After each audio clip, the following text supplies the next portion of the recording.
According to COMSEC, Congressman Marcoleta, the Philippine Daily Inquirer and Philippine Star were not invited. So may we know the reason why they were not invited today, Madam Chair? The COMSEC has the liberty to decide on this, or the chairperson are the ones who are authorized to decide on whether to invite people or not. Let's not make this an issue. This will delay the hearing. I am COMSEC, not can you making please, this an issue, Mr. Chair. you please- I am simply asking kung sakali pong hindi sila Hindi nga natin natanong. naimbita, Congressman Marcoleta. I'm Yun nga sorry po, to why say. would the COMSEC decide by themselves? Sana po yung chair ang magdi-decide. Yun lang naman po ang punto.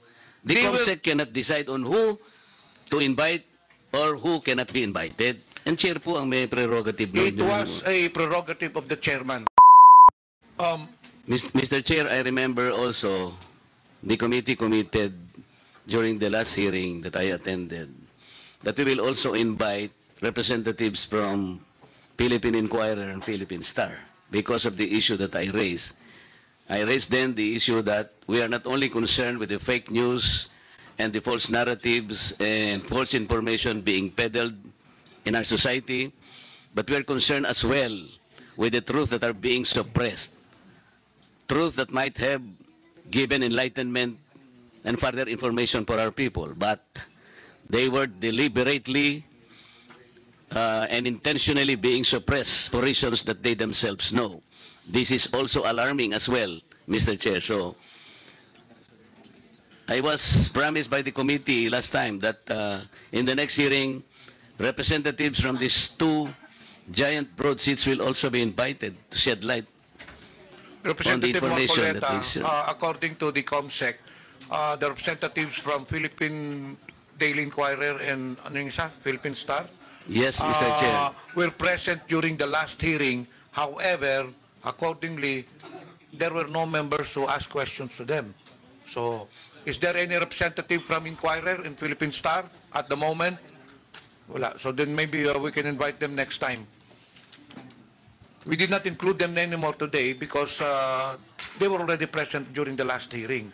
Does that follow, Mr. Chair, that because nobody questioned them in the last hearing, they can simply absent themselves today?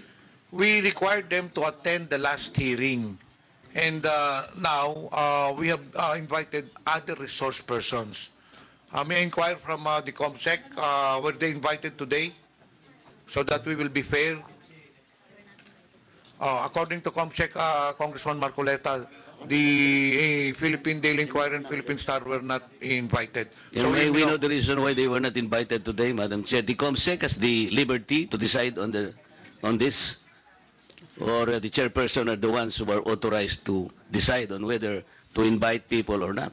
Kong Marcoleta, you know the process. For every hearing, we have a set of resource persons to be invited. I know that, Mr. Chair. Yun ang What I'm inaano saying natin. is, what No. I'm saying is They there are- was they a were not- commitment. it is already very clear that they were not invited today.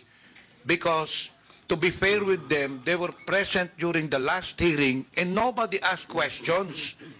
Kaya nga, hindi na sila inibita because we are focusing on other resource persons. Kaya nga po, yun ang if gusto that kong is- itanong. If that would be the case, if you would like to really insist, then we will invite them. Or if you want, if you can wait, we will call them and have them come here to send a representative.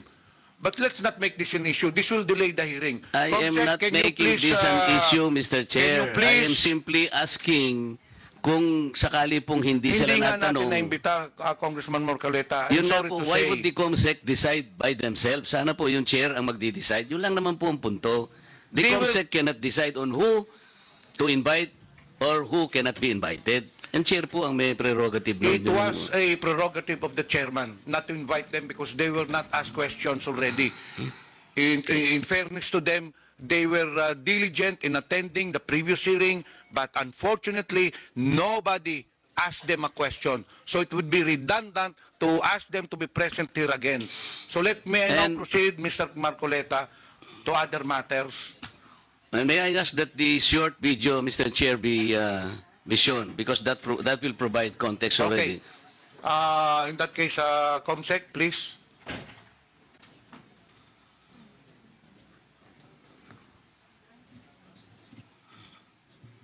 Ng Iglesia ni Manalo. Iglesia ni Manalo na Diablo na nagsasabing iglesia daw ni Cristo. Itong si Etong si Marcoleta ay talagang demonyo din na katulad po ni Kibuloy. Paano ko nasabi? Mamaya po papaliwanag ko sa inyo kung gaano po kademonyo yung putang inang Marcoletang ito. Itong malaking matang itong diputang ito na masasabi mo talagang jablo rin katulad ni Kibulok. Mr. Chair, yung vlogger na yan, ang pangalan niya sa social media is Epipanyo Labrador. Hindi ko po siya kilala. Narinig po ninyo kung murahin niya yung aking relihiyon na kinabibilangan. At pati po ako pinagmumura niya, tinawag po niya akong demonyo, lahat. Pero hindi po ako kumikibo. Ang sinasabi ko lang, kung tayo talaga ay i-address po natin ang mga ganitong klaseng paninira na mga narratives, ay siguro po pati itong mga ganitong klaseng tao ay may patawag din natin. Ako po, kahit na po ano pang sabihin nila, I will just stay as I am. As transparent and as accountable as I am. Because right now, what we need are people that can probably criticize us to the height of even abusing their rights. Pero ako po, walang problema sa kanila. Ay darating din po ang panahon that these people will be rendered useless. At wala nang maniniwala sa kanila until time will come na masasabi ng tao that they are stupid, useless people and they are simply liars. Tayo po, ang ating role lang basta ayusin lang po natin ang ating pagsisilbi. Kahit ano pong sabihin nila sa atin.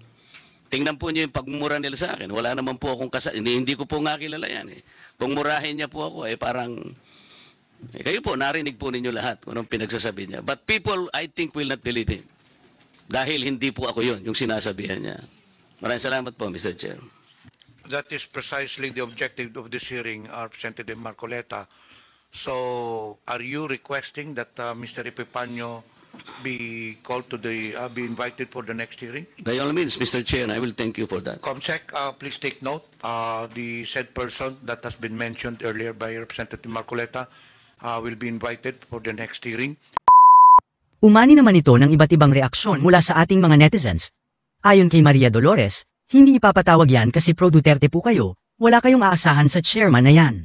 Pahayag naman ni Arthur Rasdas, give him a lesson on how to cry like a baby when he's in front of Congress. He is going to pee his pants, I assure of that. At ito naman ang saloobin mula sa ating kababayan na si Marcelo Doligas, kung saan man nagtatago ang taong ito, magtulungan tayo na ituro kung saan siya para maiharap kay Marcoleta at ulitin niya ang pinagsasabi niya sa harap niya mismo. Mga kababayan, feel free to comment below para maglabas ng saloobin sa balitang ito.